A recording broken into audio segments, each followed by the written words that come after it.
Tonight's 8 Lights is brought to you by Mehadrin, king of kosher dairy. Mehadrin serves your family high-quality cheeses, yogurts, ice creams, and more. Always fresh, always full of flavor. Check the fridge at your local store for Mehadrin's line of premium dairy products. Afreid Chanukah, everyone. I'm truly honored to be able to speak to you for a few moments and mention to you a message that I feel is very important regarding Chanukah. We know that there's a machlokes between Beis Shammai and Beis Hillel as to how you're supposed to light the candles, how many candles you're supposed to light each night. Beis Shammai says that on the first night of Chanukah you light 8 candles, on the second night 7, and you go down from 8 till 1.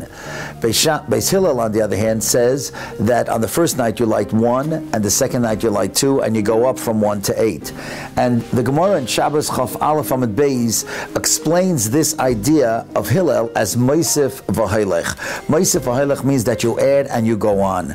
And I think that this idea of being Moisef, adding on, is the lesson that we should take in our lives on Chanukah. In other words, now as the Yontif is here, we have to think to ourselves, how can we improve? Every one of us may be wonderful people, but we can each improve, either in Ben Adam L'Chaverei, Ben Adam L'Mokayim. But I think that every one of us on Chanukah has to undertake something a little bit more, not to be satisfied with the status quo. And I want to share with you something, a very beautiful thought.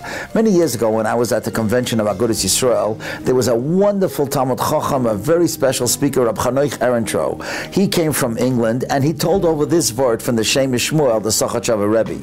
The pasuk tells us in Bereshis Lamed pasuk Chafei that when Yosef was born, Yaakov says to Lavan, "Shalcheni, send me, ve'elcha el makomi la'artzi, send me to my place and to my land." So the Shem Shmuel asks, why just after when Yosef was born, now all of a sudden Yaakov felt a confidence to face the world? He had Yehuda. Yehuda had the children that would be Malchus, and of course Yisachar came learning. All the Rebbeim, the Melamdei Chanukahs come from Shimon. So what was special about Yosef?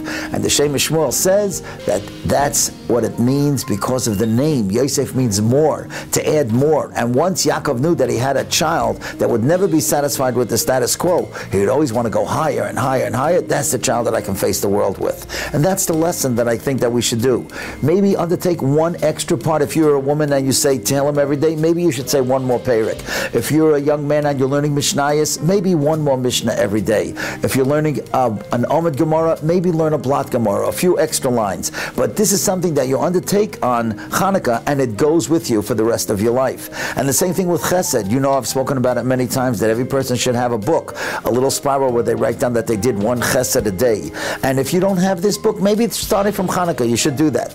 Undertake to do at least one Chesed for another person, not a husband for a wife for a husband. That you have to do if you know what's good for you. But I'm talking out of the house. I'm talking whether it's a carpool or whether it's a telephone call or doing a favor for somebody else. Write it down. And even if you do 5, just write down 1 a day, and you'll see that that book will become one of your most treasured possessions. So whether it's in Ben Adam L'Mokayim, whether it's Ben Adam L'Chaverei, let's try to undertake something, Moisef v'Hailech, to make this Chanukah of Tov Shin Ayin Daled meaningful for the rest of our lives. Thank you for listening.